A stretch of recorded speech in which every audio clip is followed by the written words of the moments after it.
तूफानी रात में समंदर की लहरें जोर जोर से उछल रही है। एक छोटी सी लकड़ी की नाव उसी लहरों में बुरी तरह से फंस रही है। राघव किसी तरह नाव को संभालने की कोशिश कर रहा है। बारिश से उसके कपड़े पूरी तरह भीग चुकी है और वो भी काफी थका हुआ लग रहा है। तेज हवा के बीच वो शेल को मजबूती से पकड़ लेता है ताकि नाव पलट ना जाए, लेकिन फिर भी तूफान थमने का नाम ही नहीं ले रहा। हे ऊपर वाले, मुझे बचाओ, ये तूफान मुझे मार डालेगा, मेरी कश्ती डूब रही है। तभी अचानक एक बड़ी सी लहर नाव से टकराती है। उसके नाव के अंदर पानी भरने लगता है और वो धीरे धीरे समंदर में डूबने लगती है। राघव सेल पर अपनी पकड़ खो देता है और समंदर में गिर जाता है और डूबने लगता है। कोई है? बचाओ, मुझे तैरना, मेरी मदद करो। कुछ ही लम्हों में वो समंदर के गहराई के अंदर समा जाता है। 3 दिन बाद सूरज तेज चमक रहा होता है और मौसम अब शांत दिख रहा होता है। इस दूर के द्वीप के किनारे पर राघव बेहोश और पूरी तरह गीला पड़ा होता है। तभी वहाँ पर छोटू, एक 10 साल का आदिवासी लड़का, दौड़ता हुआ उसके पास आता है और देखता है कि राघव जिंदा है या नहीं। जब छोटू को पता चलता है कि राघव जिंदा है तो वो दूसरे लोगों को बुला कर लाता है। बाबा, बाबा, जल्दी आओ, देखो समंदर से कोई बहकर आया है। भीम, जो आदिवासी मुखिया होता है, वो झाड़ियों से बाहर आने लगता है और राघव को देखने लगता है। वो राघव के पास आकर उसकी नब्ज जांचता है। ये हमारी तरह नहीं दिखता, ये बाहर की दुनिया का इंसान लगता है। तूफान इसे यहाँ छोड़ गया है। बाबा, इसके कपड़े कितने अजीब हैं। क्या ये हमें नुकसान पहुँचाएगा? नहीं, ये अभी बहुत कमजोर है। हम आदिवासी हैं, हम किसी भटके हुए को मरदा नहीं छोड़ सकते। इसे हमारे कस्बे में लेकर चलते हैं। भीम राघव को अपने कंधे पर उठा लेता है और द्वीप पे बसे अपने गांव की तरफ चल पड़ता है। छोटू भी उनके साथ साथ चलने लगता है। 1 हफ्ते बीत जाते हैं।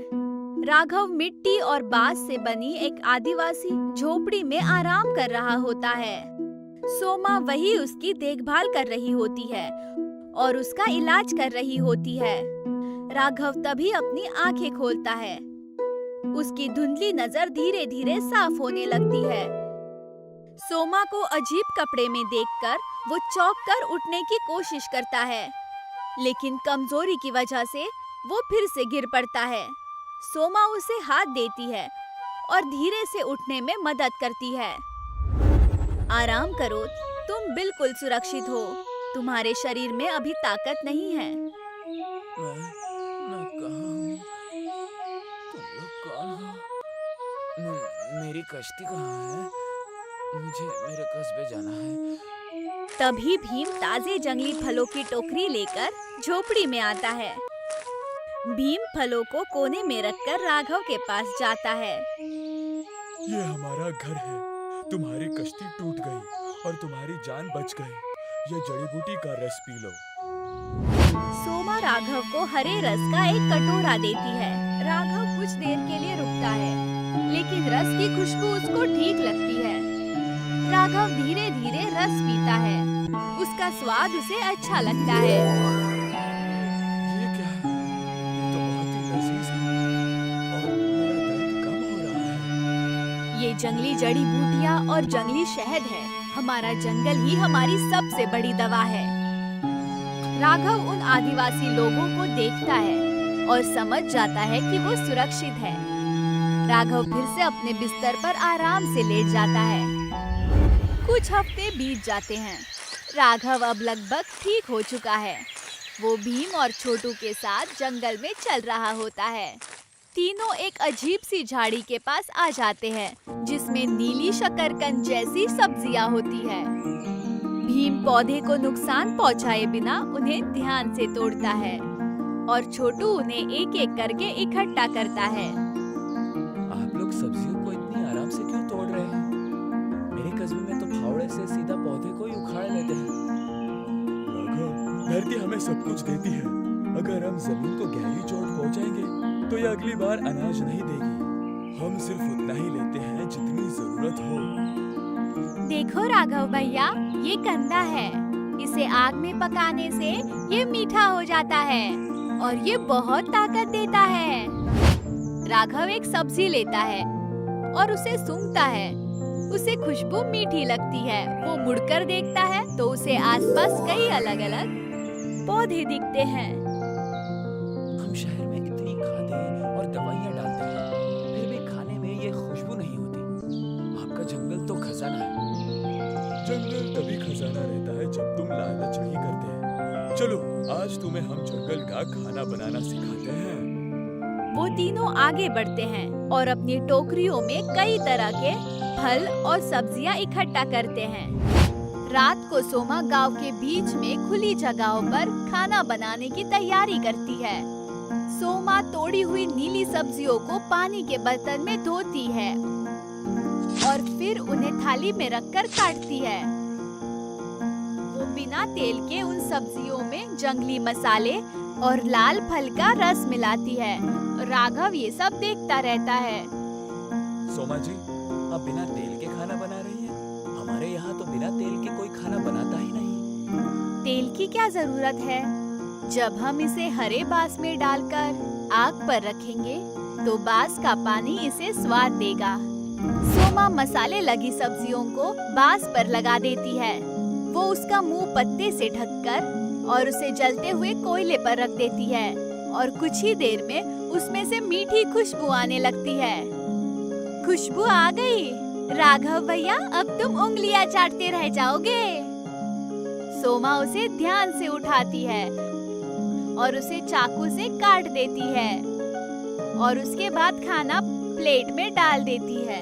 राघव बड़ा निवाला लेता है और तुरंत उसके चेहरे पर एक खुशी आ जाती है। ये तो बहुत लजीज है। मैंने अपनी पूरी जिंदगी में ऐसा जायका कभी नहीं चखा। ये कुदरत का अपना जायका है राघव। राघव खाने को देखता है और उसके मन में एक नया ख्याल आने लगता है। ये सफर लंबा था और फिर उस दिन से 5 साल बाद द्वीप के किनारे एक बांस और मिट्टी की दीवारों से बना एक छोटा सा ढाबा खोल देता है। जगह शांत और हवादार दिख रही होती है। ढाबे के दरवाजे पर पत्तों से बना एक बोर्ड लगा होता है। इस ढाबे को राघव ही चला रहा होता है। अब अभी उसकी उम्र थोड़ी और ज्यादा लग रही है। वो जंगली सब्जियों और फलों से गांव का खाना बना रहा होता है। छोटू, टेबल नंबर 3 पर और जंगली शहद और बांस वाला कांदा सलाद लेकर जाओ। जल्दी जाओ। आया राघव भैया। सब लोग आपके फलों के रस के दीवाने हो गए हैं। छोटू अब बड़ा लग रहा है और राघव की हर काम में मदद कर रहा होता है। लोग ढाबे में बैठकर स्वादिष्ट खाने का मजा ले रहे होते हैं। तभी वहाँ भीम आता है। राघव, तुमने तो हमारे पुराने तरीकों को एक नया मोड़ दे दिया। हमने कभी नहीं सोचा था कि ऐसा भी कुछ हो सकता है।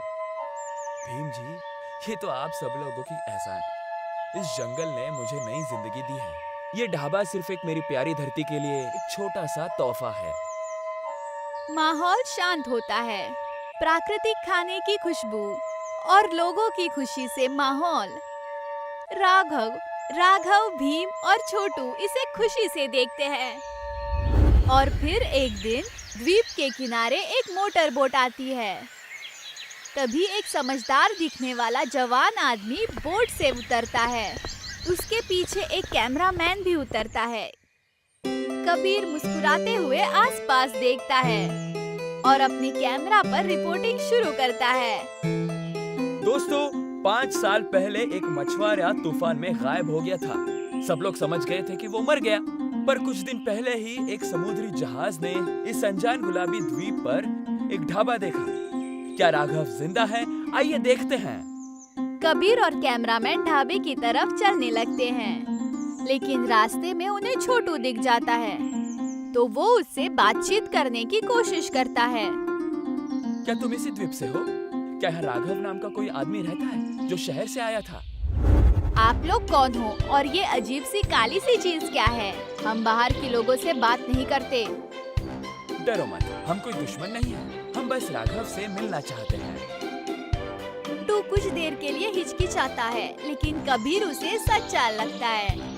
वो उन्हें ढाबे पे ले जाने का फैसला करता है। कुछ समय बाद छोटू, कबीर और कैमरामैन ढाबे की तरफ चलने लगते हैं। कबीर राघव को जिंदा देखकर हैरान हो जाता है। आप सच में राघव हैं? आप जिंदा हैं? आपके कस्बे वाले तो आपको मरा हुआ समझ चुके हैं। हाँ, मैं ही राघव हूँ और अब मैं इस जंगल का हिस्सा हूँ। आइए, अब इतनी दूर से आए हैं, पहले कुछ खा लीजिए। राघव उन्हें टेबल पर बिठाता है और जंगली सब्जियों और फलों से बना हुआ खाना परोसता है। कैमरामैन सब कुछ रिकॉर्ड करता है। ये क्या है राघव जी? आप पहले एक निवाला तो खाइए, फिर खुद फैसला कीजिए कि कैसा रहा। कबीर हिचकिचाते हुए एक निवाला लेता है और उसे वो तुरंत पसंद आ जाता है। ओह माय गॉड, ये स्वाद तो बेमिसाल है। इसमें तो एक अलग सी ताजगी है। राघव किचन के दरवाजे के पास खड़े सोमा और भीम को देखता है। तीनों एक दूसरे को देखकर मुस्कुराने लगते हैं। कबीर और कैमरामैन को जंगल में घुमाता है और उन्हें जंगली फल भी दिखाता है। वो उसे वहाँ की सुंदरता और जंगली पेड़ और पौधे दिखाता है। राघव उसे नए लगाए हुए पौधे, कैमरामैन सब कुछ अपने कैमरे में रिकॉर्ड कर रहा होता है। राघव जी, आपका खाना तो कमाल का है, लेकिन जंगल से रोज फल तोड़ने से क्या जंगल खत्म नहीं हो जाएगा? यही तो सबसे बड़ी बात है कबीर। हम जंगल से जो भी लेते हैं उसे दुगना वापस दे देते हैं। कबीर राघव की सादगी और प्रकृति के लिए उसके प्यार को देखकर मुस्कुराने लगता है। वो कैमरे के सामने बोलना शुरू करता है।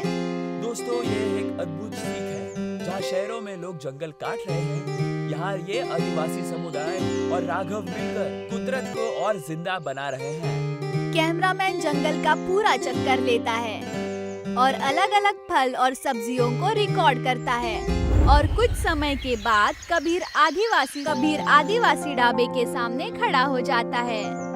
तो दोस्तों, ये थी कहानी आदिवासी ढाबे की। ये सिर्फ एक कहानी नहीं है, बल्कि ये एक सबक है कि हम कैसे कुदरत को नुकसान पहुंचाए बिना एक बेहतर जिंदगी दे सकते हैं। राघव अब शहर वापस नहीं आएंगे, क्योंकि उन्हें उनका असली खानदान और परिवार यहाँ मिल चुका है।